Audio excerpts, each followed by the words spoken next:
say for you, you know, we are motivated by marijuana. Marijuana reaches something in us that goes back way beyond our ancestors and our grandparents. You know, cannabis has been cultivated at least 12,000 years. And it's possible that it's been grown more than 25,000 years or 30,000 years. Archaeologists have recently found cannabis with people 20,000 years ago in Central Asia. And by 12,000 years ago, its cultivation had spread to the Mediterranean basin. They found evidence of hemp farming in present-day Italy. Before Rome, before the Etruscans, 12,000 years ago, its cultivation had spread from Central Asia to the shores of the Mediterranean.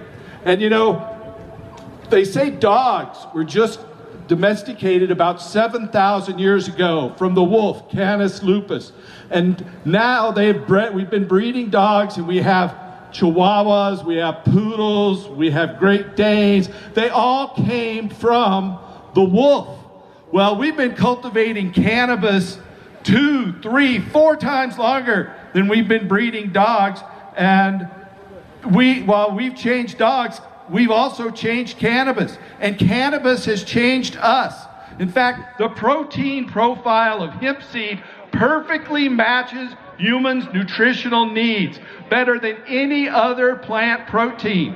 And then it makes more protein, more oil, more fiber, and more medicine than any other single plant. There's no plant that makes more seed oil than cannabis. There's no plant that makes more protein per land area than cannabis. There's no plant that makes more fiber than cannabis. And this is all wrapped up into one plant. So why is it that this is the plant that's been made illegal? The oldest crop, the most productive crop, and it's all about money and power and the continued centralization of economic and political control. It's because Rudolf Diesel invented the diesel engine to run on hemp seed and other vegetable oils.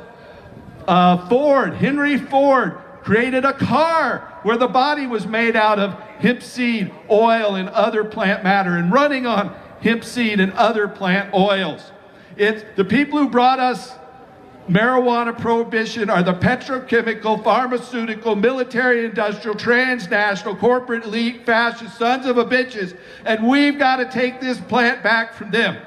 And when we do, with the fiber, we will stop deforestation and create thousands of jobs. With the protein, we'll stop world hunger. With the oil, we'll stop pumping carbon in the form of coal and oil out of the ground and into the atmosphere. Hemp will find a balance there. So we've got to do this for the planet and for ourselves, because this plant is something that speaks to us. You know, every major religion on this planet once used cannabis or still uses cannabis. The Buddha is supposed to have found enlightenment by eating one hemp seed. The holy anointing oil of Christ and Judaism is primarily cannabis oil. And so this is a sacred plant. It's something that it treats so many different medical conditions, it's hard to believe. When a friend of mine named Jack Harrer, who spoke here many times years ago, he told me that marijuana makes you live longer, I kind of thought that was crazy, but now I know it's true. You actually live longer if you use cannabis. So I'm going to wrap it up here. I want to thank you guys for coming out. I'll be back next year. I hope to see you here and help restore hemp. Good night.